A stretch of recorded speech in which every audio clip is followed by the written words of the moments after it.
Good morning, everyone. Thanks for joining our webinar today on how to build your personal brand.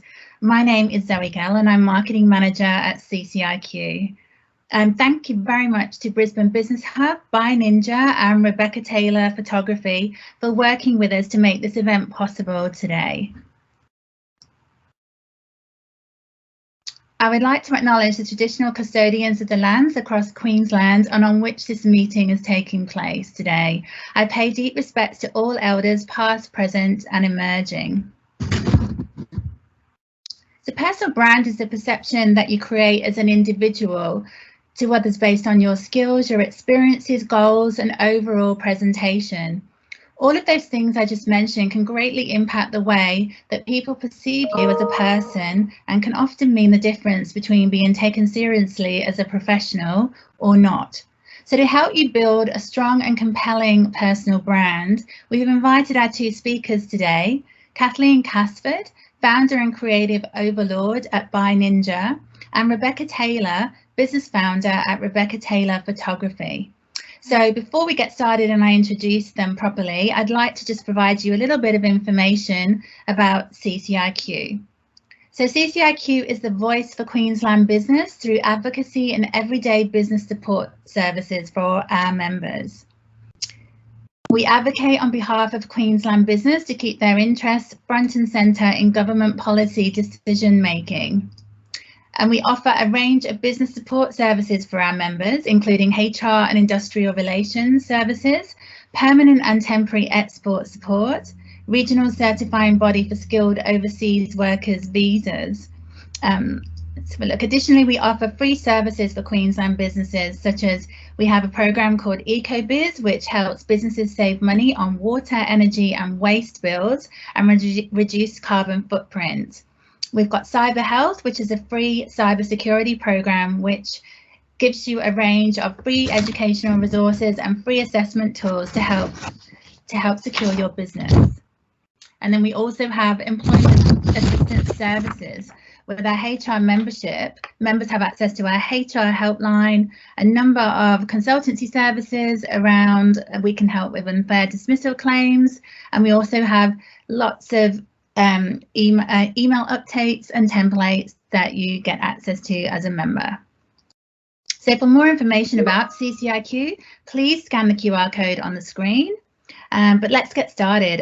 Thank you once again to everybody for joining us today to learn the importance of personal brand. And before I pass you over to our speakers, just a couple of things to note. We will be sending a copy of the recording out in the next few days. So keep an eye on your inboxes if you would like to watch it again or share it with your colleagues. And any questions can be directed via the little chat bubble and that it turns into a little box. And we'll be answering all of your questions at the end of the session today. So let's get started properly. I'd like to introduce our speakers for today. We've got Kathleen Casford, an award-winning creative problem solver from By Ninja. And then Rebecca Taylor, she's the business founder at Rebecca Taylor Photography. So Kathleen founded By Ninja in 2016 out of passion to do things differently and to do things better, not for her, but for the brands that she works with. Kathleen's experience spans a diverse range of industries. Her specialist skills include creative strategy, brand design, and packaging. Rebecca is a personal branding photographer and online visibility coach. She has vibrantly captured the authentic essence of hundreds of C-suite executives, A-list entrepreneurs, and global leadership teams, and she's helped them visually shape their brands into influential powerhouses. Rebecca's also the creator of Leadership Visibility Breakthrough Mentoring Program, which helps visionary women to step into the spotlight with unapologetic confidence, impact, and purpose. So I'll firstly hand over to Kathleen, and thank you very much.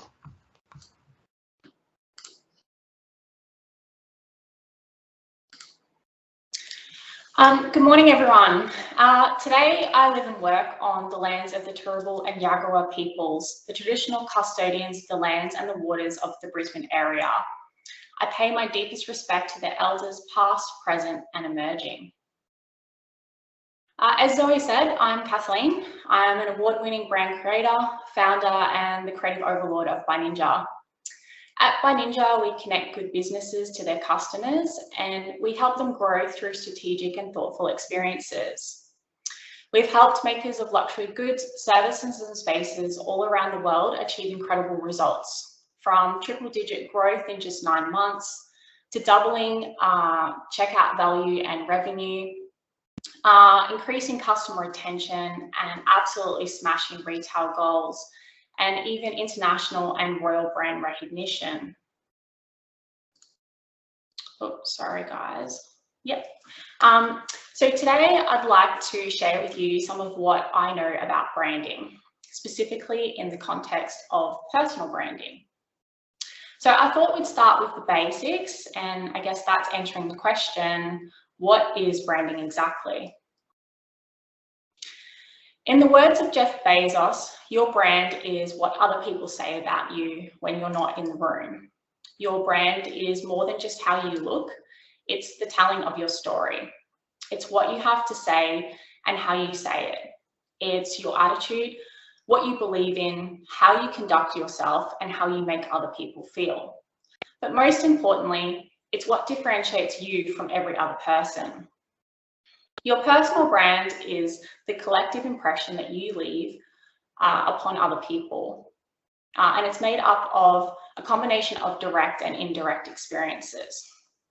So a direct experience, as the name would suggest, is the impression a person develops from a direct engagement with you. Just like now, whether you realize it or not, you're all probably forming an opinion about me based on this virtual experience that we're having. An indirect experience is the impression that someone will develop based on how you are portrayed, whether it be by your own hand or a third party. So for example, your personally curated profile versus how your colleagues talk about you, or if you're famous enough, how you're displayed in the media. And each of these experiences are built on things that we call touch points. So touch points are essentially opportunities in which your ideal stakeholders interface with your personal brand. So they include things like your LinkedIn profile, the posts you publish, comments that you leave on other people's posts, the way you write your emails, voicemail greetings, even your hobbies and how you care for yourself. So from your physical health, the way you dress, and even how tidy your hair is. It can even extend to fragrance, so how you smell, and even the conversations that you choose to engage in and choose not to engage in. So each of these touch points is an opportunity for you to increase your awareness and to build a long-lasting impression with people. And I'm sure you all know the saying, it's, not what you know, but it's who you know. But I think in the case of personal branding, it's more about who knows you. So I guess now we've talked about what a brand is. What is the value that a personal brand can deliver to you? In a nutshell, it can help you achieve your goals. It can get you noticed and it can make you memorable. So people with strong personal brands are typically seen as trustworthy advocates. They generate more exposure, they establish more new customer relationships, and can even extend existing ones. And some numbers for you. So 85% of recruiters currently actively use online reputation to screen their candidates. 84% of millennials actually distrust company advertising, but they will trust a face that they feel they know, even if that face is from the company that they don't trust. And people with a strong personal brand outsell their peers 78%. So as an individual, it makes sense. Having a strong personal brand will help you differentiate and establish yourself as an influential and memorable candidate, whether it be for a big sales opportunity, a new role that you're applying for, or even a board position. And for companies, it makes sense too. Having employees with strong personal brands can increase profits and customer retention. And when on average, a company, 70% of the company's revenue typically comes from loyal customers, that value adds up pretty quickly. So I thought we'd also take a look at an example of personal branding done well. Some of you might have already guessed who this is, but I'm going to start describing this Australian business person, and I'd like you to try and guess who it is before I show you who it is. Obviously, you can't yell out today, but if you just think really hard, and yeah, I hope you guess it. But this person is a successful Australian businesswoman. She dresses in red and she wears red lipstick. She is fondly known as the Red Lady or the Red Shark. So I'm sure most of you guessed, it's Naomi Simpson.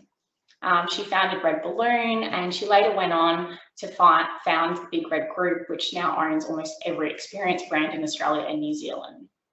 So we know she dresses in red and she usually wears red lipstick. So what are some of the other ways that Naomi brands herself?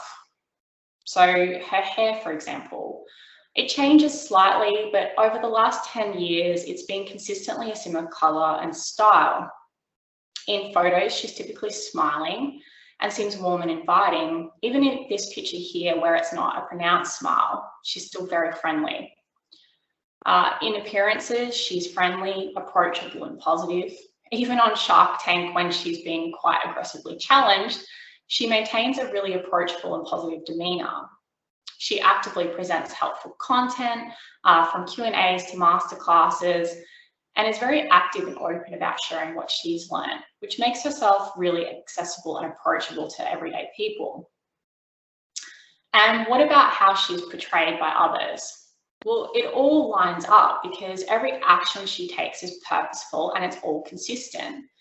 And this generates an immense amount of trust for Naomi and helps her very quickly establish an impression that's on brand and memorable. Even in the media, where she hasn't got the control, she's portrayed consistently. So now we know what a good personal brand looks like. How on earth do we build one? So while my experience in branding is generally focused on branding an organization, we use essentially the same processes. Our goal when we're branding an organization or a product is to build something that people can relate to, which means creating a human-like persona that culminates in the organization's ethos. So essentially, we're creating a person. So phase one of this process is the strategy. And the first step in that strategy building is your story. So your brand needs to reflect you and enable your goals. So the first thing we do is get personal. We dive deep and we map out what we call your brand heart, and that consists of three main areas. So the first area is your why. So this is the truth behind you, and it will form the center of your story. So when we're focusing on this component, we try to answer these questions that are displaying on the screen. So essentially, we want to understand who you are, why you are here, what you care about, like what is really important to you, and what are your aspirations? What are your goals? Like, what do you want to achieve? The second part that we focus on is your how. So your how is what makes you different and unique, and it justifies your story. So some of the questions that we aim to answer in this section are, what are you great at? So essentially, what are you the absolute best at? And what makes you unique? So what do you do, or what can you do that none of your peers can do? What makes you you? Is there something about you that's different or quirky that we can hone in on? And what are your values? So what are the things that, you know, drive your decisions and your alignments? And the third part is your what. So this is the easiest part, and it's essentially what can you do? And this tells people concisely how you can help them. So what can you deliver? So is it a service? Is it a product? Is it a particular skill? And what are the benefits for other people? So how are you going to make their life better? Or how are you going to make things easier for a company, or more efficient, or more profitable? And how do you want to position yourself? So how do you want to be seen, and what do you want to be seen to be aligned with? And this is really important as well, because, you know, depending on what your goals are and what industry you're in, your alignment, how you want to be positioned, is going to vary quite a bit. So once you've mapped out your answers, you can then use them to develop your purpose, vision, mission, and value statements. So after working through this process for myself, my how, why, and what, I realized my purpose is actually to do things differently by building real human relationships that empower me to deliver original, fit-for-purpose creative solutions. I realized that my vision is actually to contribute to a better world through thoughtful design. And my mission is to connect good businesses to their customers and help them grow through strategic and thoughtful experiences. And my core values were to cultivate real human relationships, a commitment to growth, to be driven by purpose. So I want everything I do to be well thought out and considered, not reactive, I suppose, and just for the sake of being. And to actively seek to do better. So that's for myself, for my clients, and for everyone in my future and beyond my future as well. So that's socially, ethically, environmentally. And for me in my role, how can I use this value to influence the brands that I work with to also do better? And so some of the things that I've just run through might sound familiar to you, because I did sort of weave that messaging through earlier with my introduction. And that's something that we'll come to later on with messaging, but it's something that's really important, is weaving all of these messages and notes through everything that you're doing and saying consistently to align with you. So step 2 is identifying your key audience. So businesses establish a brand to sell a product or a service. We're investing in our personal brand to sell ourselves. And when you are selling, there's hopefully somebody that's buying. So understanding who these people are, what they want, and what they need from you is really key to your success with your personal brand. It helps you work out exactly how to connect with them. But on that note, it's also really important to recognize that you are not going to be right for everybody, and that not everybody is going to be right for you either. And what this is about is really identifying the key people that you need to influence to reach your goals. So a way to do this is developing personas that represent these key people or your key audience. And when we're building personas, we aim to answer questions like these. So we want to understand who these people are and why they should care about you. So what is it about you that makes you someone that they're going to care about more than anybody else? What are their demographic attributes? So things like age, gender, location, income, what kind of job do they have?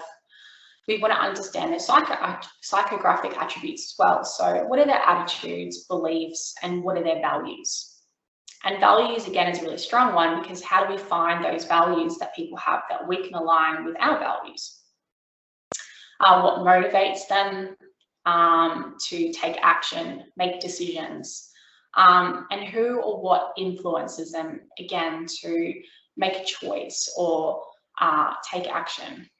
How can you best help them? So coming back again, how do you improve their life or make things easier for them? How do you want them to feel when they engage with your brand? And this is another key point, again, is depending on your industry and your role and what you're trying to build a brand for, this is going to change. So if you're a fitness coach, for example, you might want people to feel energized, enthused, motivated by your brand. Whereas if you're, say, a relaxation therapist, you might want people to have a calming sense when they engage with you and your personal brand. We also want to understand the daily schedule. So when, where, and how are they most active? And this is important because it helps you identify opportunities where you can get in front of these people, communicate with them, and influence them. So once you have answered all of these questions, you should sort of start seeing some patterns emerge, and you'll be able to kind of group the answers by key trends and build your personas out. So these are a little snapshot of the personas that I'm aiming to influence as the face of my business. We can see that each of them are a little different and they have slightly different concerns. So for example, Simone is a 46-year-old. She earns $150,000 as the CEO of a luxury beauty brand. She reports directly into the board, and her primary concern is keeping her company at the forefront of the industry. Simone's not afraid of failure, but she is aware that mistakes are costly, whether they're big or small, and so she weighs every action against a perceived ROI. So going through this information, you've probably picked up on a few things that might help me solve some problems for Simone and give me an opportunity to discuss these things with her and help her. Step 3 is developing your messaging framework. So we touched on this a little bit earlier, and this is establishing a framework that will ensure that you communicate really clearly and consistently across all of your touch points. So essentially it maps out what you have to say and how you say it. And it should include 3 main sections. So the first section is essentially your personal brand slogan. So it's basically like a tagline made up of something like 3 to 5 words, and it should convey exactly what you do. So when people see it, they should know straight away what you can do. The second item really is your personal brand statement, so, or better known as an elevator pitch. That's around 30 to 60 seconds or anything up to sort of 3 to 4 sentences. And the goal with this is to explain what you do and why. And it sums up your experience, your skills, and your passions so that people can easily understand who you are and what you offer. It should be short and catchy, but also detailed enough to convey your value and personality. And the final part is your messaging pillars. So on the screen, I've got an example of just one pillar that we created for a founder. And the goal with a pillar is to inform everything that we write, say, and do. So they are essentially the building block that we help they're essentially the building block that help us to ensure that all the content is consistent and aligned. So most people typically aim for around 3 messaging pillars, but it will just vary again depending on you and your goals and the nature of what you do and what makes you different. And the framework also defines your tone and voice. So your tone is your attitude, and it's what builds that emotional connection with other people. And your voice is your personality, and that is how you talk and how you sound. So if you're trying to influence a group of people to appoint you as the next engagement director, for example, you might want to have a tone that is confident, charismatic, but also empathetic. And your voice then might centralize around being sophisticated, uplifting, but also inspiring, being an engagement director. So you can kind of see how it's all coming together to kind of create this consistent image as like a set of building blocks. So your brand heart informs your messaging framework, your tone and voice like weaves throughout all of the messaging, and your messaging informs everything that you say, write, and do. And step 4 in the strategy is establishing a visual style. So while you may not have a logo, how you portray yourself visually is a direct representation of your personal brand. It must embody your heart, align with your messaging, and also your ideal audience. So while it's important to be your authentic self, you're also trying to connect with your audience. So establishing a style that will enable you to do that is really important. For example, when I'm working from home and I don't have any meetings, I like to be as comfortable as possible. That normally means bare feet, my comfiest shorts, and the biggest, baggiest t-shirt I can find, which is normally my partner's. And I can guarantee if I rocked up today looking like that, most of you probably be seriously considering why on earth you should trust what I have to say, particularly about personal branding. So I dress like this instead. And this is still very much me though, but it's a me that I hope you feel a connection to and that I hope you feel that you can trust. And your visual style might be the use of colour, like we saw with Naomi, or a certain type of suit, or even a striking hairstyle. My creative mentor, Kat, she's renowned for her hair. She's got these big blonde bangs and they've become a key recognisable and memorable element of her brand image. And it's something that she's really conscious of now. So you can explore what this visual style looks like for you by mapping out essentially a visual style guide. And this could include a colour palette that represents and aligns with your ethos. So for example, if your message circulates around positivity, you might want to avoid kind of muddy colours and greys and look towards like a warmer, brighter palette of yellows and oranges, or even some vibrant blues and aquas. And a mood board of looks that sort of captures your essence and is memorable, and you can make notes about what about the particular items align to that for you as well. And if you're unsure where to start, you can jump on somewhere like Pinterest, which is a great tool, and start building a board of colours and textures and styles, basically anything that resonates with you. Eventually, you should start seeing a pattern, and then you can start refining this to align with you and your goals and your audience as well. So now that you have the strategy that defines your personal brand, it's time to map out your action plan. So this is where your audience personas really come into play. Everything you've captured in these personas should help you identify your key brand touch points. So if we look back at my audience personas, we can see that each of them are quite active on LinkedIn. They like to attend informative events. They all frequently network.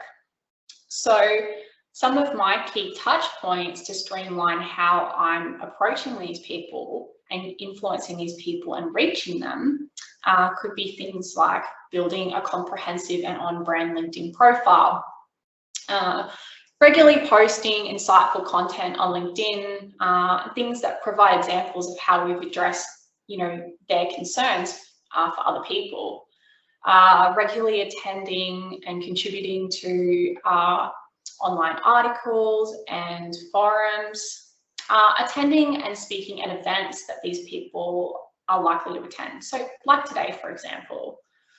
And the other thing to be mindful of as well, as your brand reach grows and as your reach grows, the number of touch points that you will need to invest in to keep your audience engaged is going to grow as well.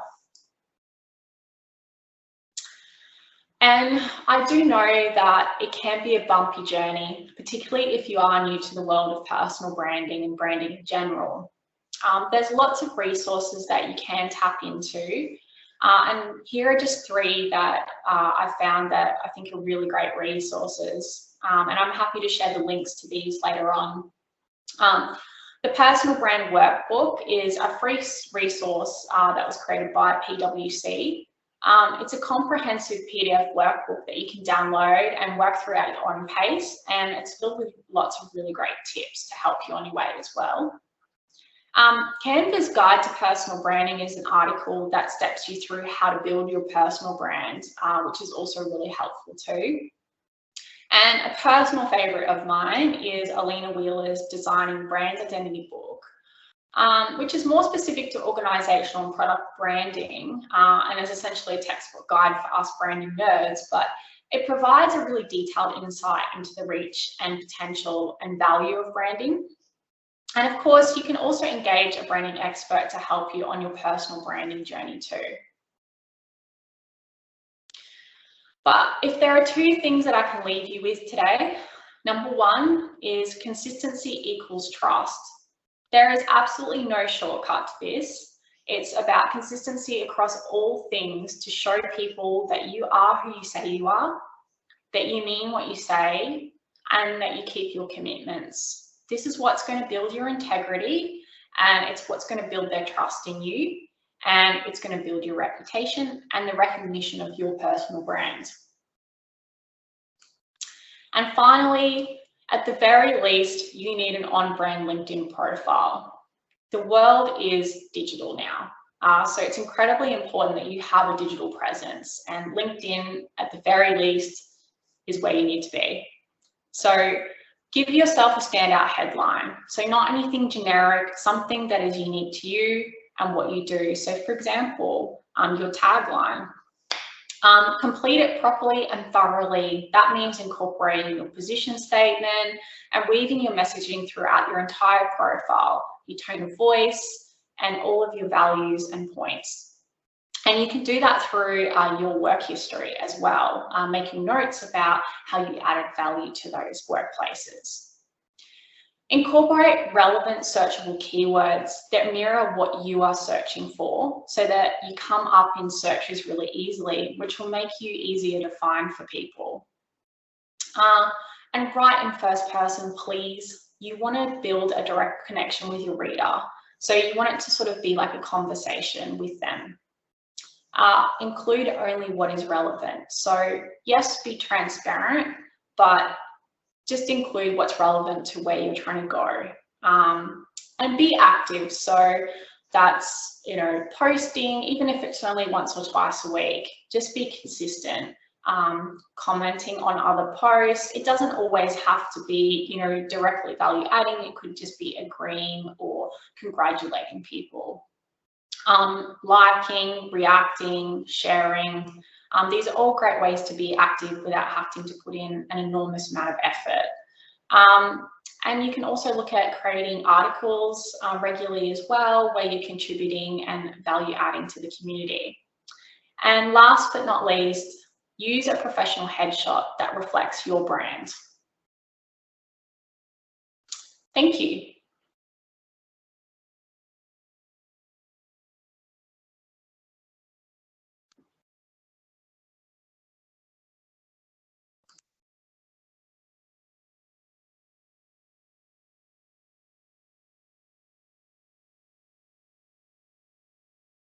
Thank you. Sorry, I was on mute there. Thank you so much. Some really great insights there into personal branding. If anyone has any questions, please pop them in the chat box and we will get to them at the end. So I'd like to firstly now introduce Rebecca Taylor, so business founder of Rebecca Taylor Photography, to share her insights on personal brand. Please welcome Rebecca. Thank you. Hi everyone, and thank you so much, Zoe. Thank you for the introduction earlier. I have been running a personal branding photography business for nearly a decade and specialising predominantly in elevating personal brands for business leaders. It's something I'm super passionate about, and I'm excited to share with you today some of the tips and tools and different things that relate to photography as a way to amplify and also shape your personal brand. So in this presentation, I'd like to cover a few things. The first is why photographs are an essential personal branding marketing tool. 2, where and how to incorporate personal branding photographs into your online messaging. We're going to look at the ways to reflect your core essence into photographs and why that's so important. And I'm going to give you my 5 top tips to create compelling branding photographs. So why are branding photographs? Why are they so important and so useful as a business tool, a branding communication tool, and how we can intertwine photographs to really elevate your personal brand? But firstly, at the core as well, look, we're looking at this busy online, noisy online world, and the key to actually even firstly getting your message through and cutting through that noise is you need a visual. So, 90% of information that is transmitted to the brain is visual, And visuals are processed thousands of times faster than text is. So if you want to cut through the noise, first of all, get a great visual. And what better way to really boost your personal brand than to include a visual of yourself? By including photographs of yourself over, consistently throughout any of your marketing that you do for your business or your career, you are essentially giving yourself an opportunity to build a connection with your network. And it's that connection, that real sort of ongoing, true, authentic connection that is forming a relationship with your potential client or your potential CEO that you want to work for, an organization that you want to work for. And over time, that's building trust in and credibility into who you are and what you're good at. And people over and over, the more they're seeing you and the more that you're showing up as that expert, the more that you will be able to build that really kind of authentic connection and that relationship. By having photographs of yourself used consistently online, so whether that's through your LinkedIn, and we'll go through some more examples, you're also fostering engagement. So, when you post a question, about leadership, let's say, and you've got that photograph of yourself to capture people's attention, that question will actually allow people to engage in your content. And it's that engagement that is going to continually upkeep that relationship and keep it going to the point where it starts to feel like you actually are forming genuine relationships with people, even though it's online and it's quick. And over time, you are fostering a real sense of trust in your brand. And by building that network, you're allowing yourself to gain more opportunities to create that career that you want, or to build that business, or just to create that amazing legacy that you want in your life, that lasting, value-aligned legacy. And, for many of us, who's searching for meaning in what we do, that's essentially what we want, is to create that brand, create that persona, and that relationship that builds that aligned, value-aligned legacy. So when we look at, where can we use photographs? I think the number one thing too to remember is, the more photographs you showcase of yourself in various platforms, the more chance you have of building that engagement, of building that connection, which is so, so important in the world of personal branding. There's so many places that you can use your photographs, and just want to quickly note as well that you're not tied to using the same photograph for forever. So for instance, on your LinkedIn profile, you can interchange that photograph over and over. You're not stuck using the same photograph, and you can use lots of different types of photographs of yourself throughout all your marketing. So places that you might find that you're going to be asked for photographs quite frequently are if you're in the media. PR and media love photographs of yourself. So, to have a collection of photo suite library of photographs of yourself on hand is so key to, to really getting yourself known and getting your message out there in a way that really does build that value-aligned legacy. So you might have, for instance, publications that are like CEO World magazine, and looking at lots of different online, and also paper magazines. So online and offline. You might have internal magazines that are throughout your organization as well, that are always needing producing content for their own news blogs and things like that, and also needing photographs. So you've got the PR and media is a really big one.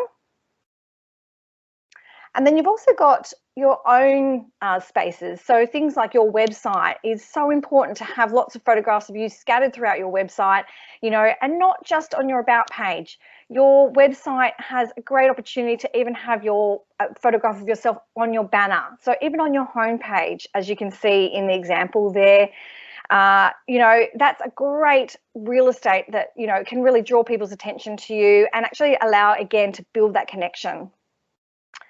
If you're an author and, you've written a book, there's many applications to be able to use your photographs. Not only can it be used in promoting the book, as you can see in the example, but also even on the cover of your book. So having a photograph of yourself on the cover can actually be a really great way to really, build that connection and really shape that influential personal brand. Another big one I see a lot, I have a lot of clients who are speakers, and they are essentially needing a speaker photo kit.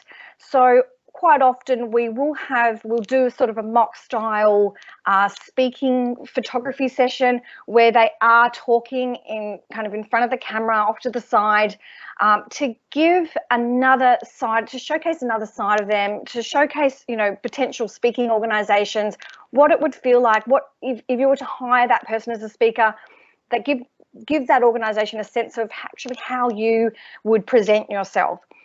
And it's also great to get photographs of yourself where you are actually speaking at an event, but sometimes the quality isn't so great depending on how far back the photographer needs to be. Sometimes you're positioned very far away.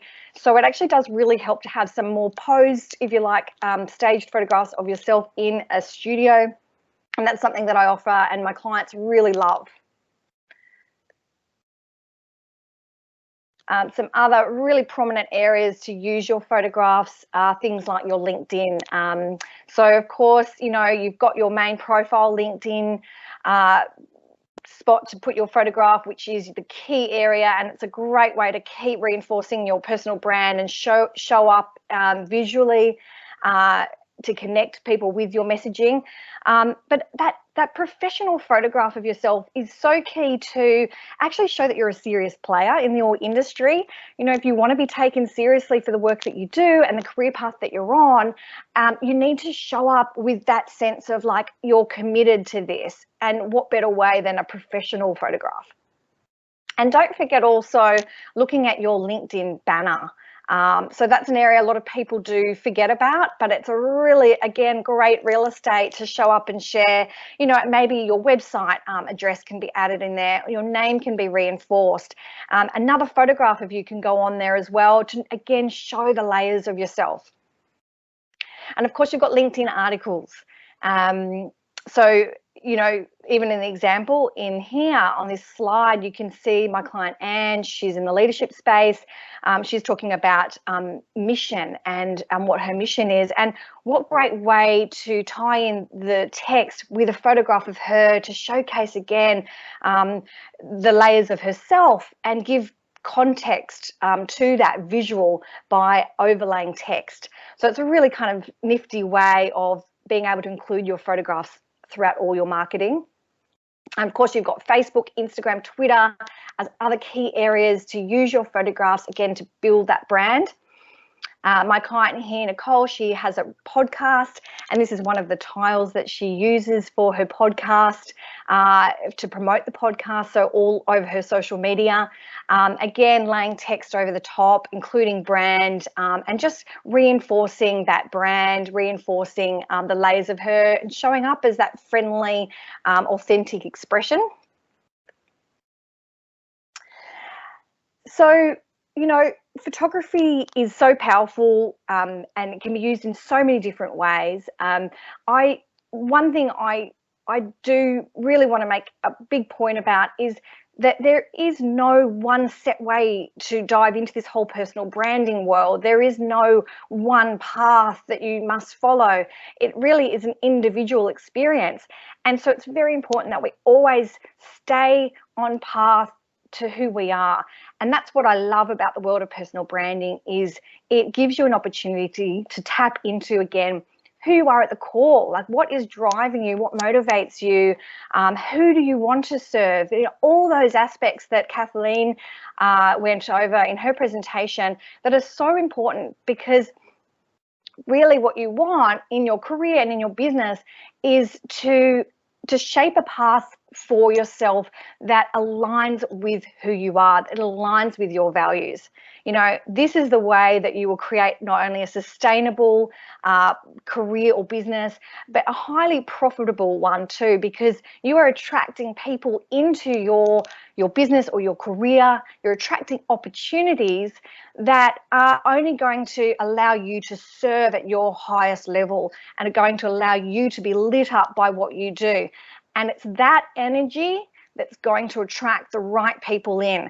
So this is my whole theory around the repel and attract principle around personal branding. And I think it's just so important that we always check back in to that principle, that we realize that it's so important that, you know, staying on true to you, and that actually standing out as you is how you're really going to cut through the noise.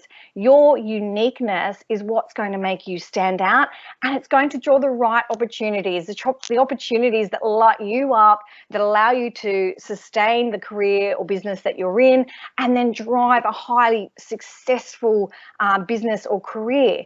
So staying on track to who you are, tapping always back into those aspects of personal branding, looking at your values, looking at your strengths are also crucial when it comes to, you know, really creating that legacy aligned work for yourself. So, you know, some questions that I often ask my clients, you know, I ask them questions because I want to find out more about my clients before I photograph them. You know, I want to bring out those layers of that personality so that I can create a body of work, of photographs for them that then they can use to, you know, show those layers, you know, to show the different sides of the personality, and that also can be used to express different messages, you know. And some questions I just wanted to share with you because I thought it might help, you know, if you like, you can jot any down. But it's just some kind of questions that would be good to think about when you're going into a photo shoot. Before you go into a photo shoot, actually, you know, check back in. What is the image? What is the story that I want to convey to people through my images? You know, ask yourself, what are your core values? You know, it's so important to think about that. Ask yourself, you know, who are some of the brands that inspire you? You know, are you an Oprah fan or a Jacinta Ardern? Are you Beyonce, like real Richard Branson? Like, who is it that really lights you up when you see them and that you just really connect with? Because that will help shape the way you are seen. Ask yourself, actually, what does light me up about the work I do? What excites me? You know, who are the people that I want to work with? Because they're the questions to stay on track with so that then you can bring out that energy in everything you do and attract those opportunities, attract those potential clients, attract those people into your network. You know, and a really important one that we often miss too is, how do you want your personal brand to make others feel? You know, because if we are continually checking in with how we want to feel, and then giving that energy off to the people that we potentially want to attract, you know, there's going to be an aligned little magnetism happening. So, you know, don't be afraid to showcase the many sides of you in your photographs. You know, you can see in these examples, there's laughter, there's looking away. It's those golden moments that people just lap up. So don't be afraid to showcase that. So we're going to look at just one last slide I have, which is my 5 top tips to create a compelling personal branding photo. And I'll just go through them, and we'll have a look at just some of the examples that I've got here as well. But one is to look at the background. As a general rule, you want to create backgrounds that aren't distracting. You know, you want to be the focus, you the person, you need to be able to stand out from the background and draw people into your expression. So, you know, the background, generally you don't want it too cluttered, but there are situations too where it actually can add something to the image. You know, you might see Richard Branson, he's got photographs of him where there's a jet in the background, or there's something really kind of adventurous going on. Or maybe, you know, you've got the example here with Andrew on the top left in the slide, you know, where he's leaning up against a concrete wall. It creates that sort of visionary, innovative type of feel to the image. And then, of course, you've got Kerry Hess, who is a famous illustrator. She's a celebrity illustrator, and having those images of her illustrations in the background is something that can really add to her own personal brand and reinforce what she does. So really considering the background is important. Also look at styling. You know, of course, you want you generally, the rule of thumb is to style yourself in the way that you would be seen if you were showing up to a presentation or you were showing up to meet a client who you wanted to impress a little bit. So wearing what you would wear generally if you're going to be doing that. So show up to your photo shoot with a selection, a range of clothing that matches that, because it's so important that when people meet you in person that you look a little, at least quite a lot like the photograph that they see of you online. So it's so important for that consistency to build that trust, that there's not a mix match. Again, too, you know, going back to Naomi Simpson's look of the red, you know, her photographs are often that red, bold look because that is her brand. That's who she is. That's what she's reinforcing. So think about what that signature look might be for you. Maybe it's the glasses or it's the hairstyle. You know, how can we bring that into your photo shoot so that you can create, again, that consistency? Another point just to note around styling too is just to be aware of what might seem trendy now might not be trendy in a year or so.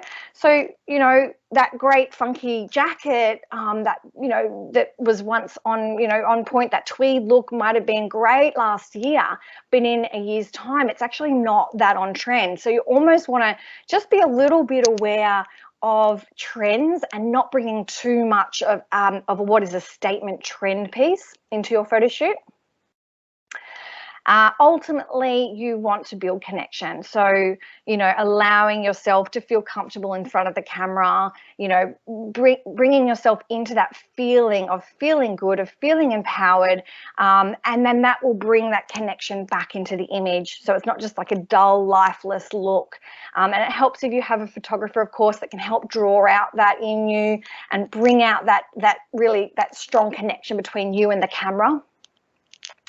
And again, going back to that point around, you know, your essence, you know, all those, you know, the questions that you asked yourself earlier, you know, bringing all of that into your photo shoot. So, you know, what lights you up about what you do? You know, what's your values? Like, what's the personality that you want to exude or that you naturally exude? Don't be afraid of bringing that out in your photo shoot, because again, people want to see that. They want to tie it in and create that, really see the authenticity behind your brand. And again, the key point always is that congruency. So just allowing the images to reflect who they see, who people see when they see you in person. So keeping up that consistency of look is really, really important to building trust and reinforcing credibility in your personal brand. So this pretty much wraps up my presentation. I hope it's been helpful. Going back to, you know, the confidence piece around, you know, connection, it's so important that you have a good relationship with your photographer when you are working with a photographer, because you want to feel confident in front of the camera, and sometimes you need that little bit of help from a photographer to really allow you to feel that way. But it's also, there's many tools out there that can help you. I've created a great resource, which is my Camera Confidence eMag, and it's available through my website. Once you go into the website, you'll see up the top there's a click here to download the free Camera Confidence eMag, and it just gives you my top tools to really inspire you to show up with confidence and to feel really good about yourself during a photo shoot. So go ahead and download that. And I hope you got some great value out of this presentation. Thank you again for allowing me to speak today, and I look forward to meeting some of you in the future. Thank you. Thanks so much, Rebecca. That was really great. I'd now like to turn our attention to questions and answers. We've had quite a few come in, so we've got some time. It would be great just to go through some of those. So Kathleen, if you can make yourself available again as well, that would be great. Let's just have a look here. I'm just scrolling through. The first one we have got, I've got a question. Are there any specific inputs for people who are new or recently moved to Australia from a branding perspective? I don't know whether, Kathleen, that's one that you can address. Yeah, so particular inputs for personal branding for people who are new to Australia. Yeah. Yeah, I think it would just come back to really understanding, I guess, that persona mapping that we did. So it'd be just really learning to understand the people in Australia that you're looking to influence, the companies, and how you can best present yourself to them, because that's going to really inform what you really need to say and how you need to present yourself. So I think just understanding who those people are and the companies and how you can, influence them. Okay, we've got another question around what is a good test of my personal brand, and how do I know what other people think of me? Now, I don't know who would like to answer that. I'm happy to answer that. Just something just came to mind. But one of the questions that actually I photographed Carolyn Grant recently. She's an author. She's very much involved with the Business Hub and Chamber of Commerce. And she loved the question I asked her, which was to ask your five friends what keywords they would use to describe you. And it's something that she hadn't really thought of before, like what are those words, and what was interesting is like the words that she got, from her 5 closest friends, there was some crossover words. And I think that those words were then ones that she was then able to sort of get a sense that, oh yeah, I'm on track, that my brand is looking congruent to those words, trustworthy or friendly, and then she could go back and look at her brand, her whole personal brand, and go, yeah, do I project that in what I do, what I put out there? So sometimes that could be a good exercise, is actually to go and ask people. Yeah, I would agree. Asking friends and also asking colleagues, people in your trusted network, even, maybe your boss or leadership team in the company that you're working with, asking the people who are similar to the type of people that you're trying to influence as well. Okay, great. Thank you. We've got another question. What advice can you offer to someone with a startup freelance business? And what should I do if I think my personal brand has been damaged? Is there a way to measure that? And what can I do to fix it? Wow, there you go. That's one for you, Kathleen, I think. Yeah, that's a nice sticky one. Yeah, I guess trying to understand the damage is I guess the tough part. If there's a way, again, that you could reach out to your network to understand, to the extent of the damage that has been caused. I guess in terms of correcting that damage, if it's about, in relation to your reputation, I guess there's a couple ways that you could approach it.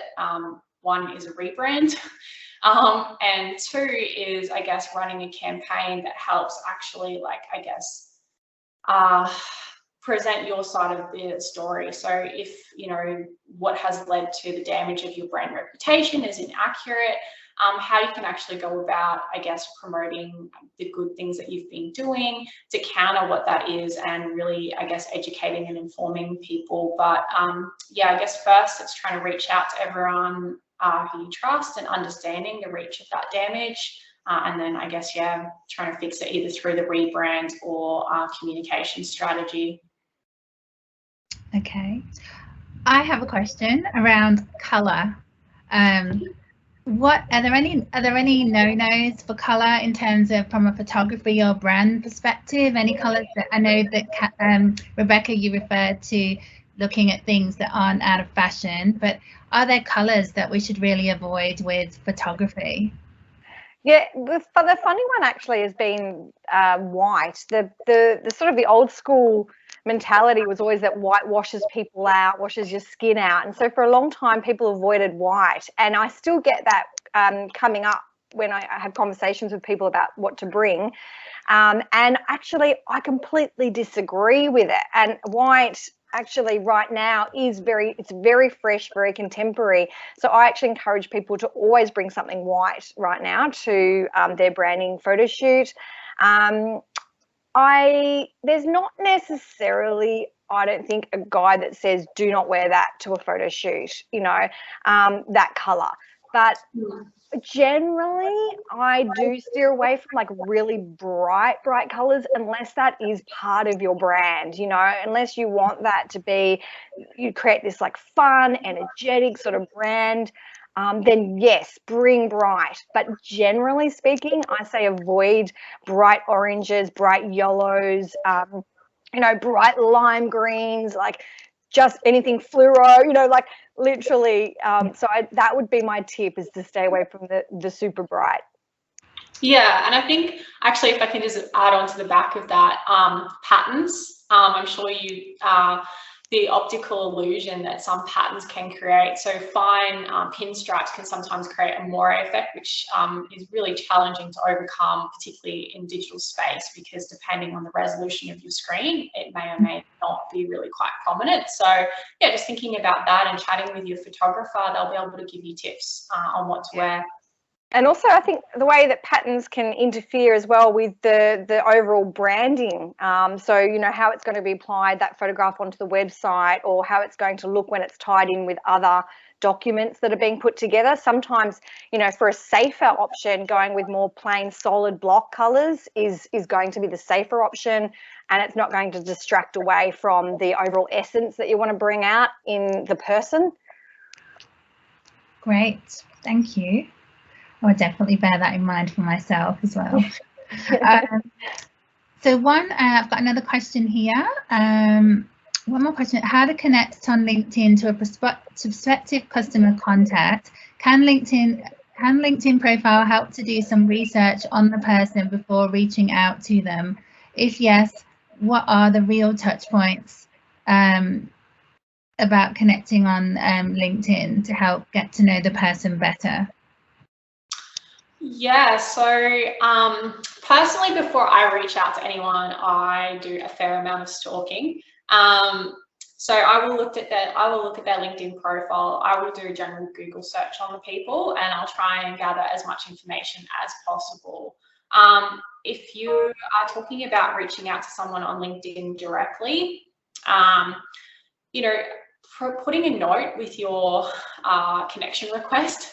I know it's limited to how much you can put in there, but just something to show that person that you've actually put a bit of effort into it. And a little note about, I guess, what you actually want to get out of that connection too, to start with. But if they do have their contact details present, which some people do on their profile, you don't need to be a connection to contact them and access those details. Try taking it away from LinkedIn to start with, and try building a more direct personal relationship, because I guess the challenge with LinkedIn is people can, you do get lost in people's inboxes. And as well, if you sort of start engaging, obviously don't go over the top and stalk every single post that they've ever put up, but start engaging with their posts, follow them, get to know them, and yeah, use all of those things that you've learned about them to connect with them and reach out. Great. We've had a question asking, how much would a professional photo shoot cost? But I kind of just want to add to that in the sense of, if somebody is not able to, you know, if someone's a sole trader or they're not able to afford using a professional photographer, are there any tips in terms of for what they could essentially do themselves to try and make, you know, a reasonable photo to put on LinkedIn, for example? Well, I think just some of those tips that in that last slide about, you know, considering what the background is like, you know, considering what clothing and different things like that, they all help to create that, you know, aligned image that sits well within your brand. There's so much more to it though, like, because even with angles, it plays a huge part in capturing a flattering look. And then there's actually whoever the photographer is, if they're good at being able to draw out your natural personality, then you're going to get something that you're happy with. But it's very often when you've got your husband who's just quickly grabbing one in between a meeting, or you know, a friend that you thought would just take a happy snap while you're out, you're often not in that feeling of actually feeling good or feeling like you're being yourself in front of the camera. And so you might have a photograph that looks okay, it will do, but it'll never be a lasting photograph that will represent you in the best light. But if you can find someone who can do that, then sure. I mean, in terms of technical aspects, there's so many parts of it. Always looking at the light, like always make sure the lighting is good, you know, so whether that's standing near a window and getting the window light, you know, so lighting is absolute key. Angles, expression, clothing, style. Yeah.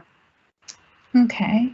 I have had a question around how many photos are included in a professional individual package, but I think what we'll say is when we send out our follow-up email from today, you'll get a copy of the recording, but also we'll make sure that Rebecca and Kathleen's details are in there. So if you are interested in discussing photography or branding, you can reach out to them both individually, because I guess it probably varies on what people need. Rebecca, I'm thinking. Yeah, that's right. I have different packages. So I have like my VIP experiences. There is a bit of personal branding development that comes with that as well. And we do a bit more work on, you know, looking through Pinterest and that kind of thing. And then I've also got a Inspired Leaders photo shoot day, which are on set days in multiple states. So in Australia. So, you know, that's something to have a look at. On my website there is a link under individual packages, and so there's the links to both those options in there, so you can by all means have a look or just reach out to me, send me an email. So my website is rebeccataylor.com.au, and then just send an email and then we can talk about what are your options. Great. Well, we don't have any more questions, so I will wrap it up for today, but I hope you will join me in thanking Kathleen and Rebecca for today's session. It was really insightful, so thank you so much for joining and spending your time presenting to us. Like I said today, we will be sending out a copy of the recording along with Rebecca and Kathleen's details. And we thank DBH for hosting this webinar as well. So yeah, thank you very much. Have a great rest of the day, and we will be in touch soon. Thank you.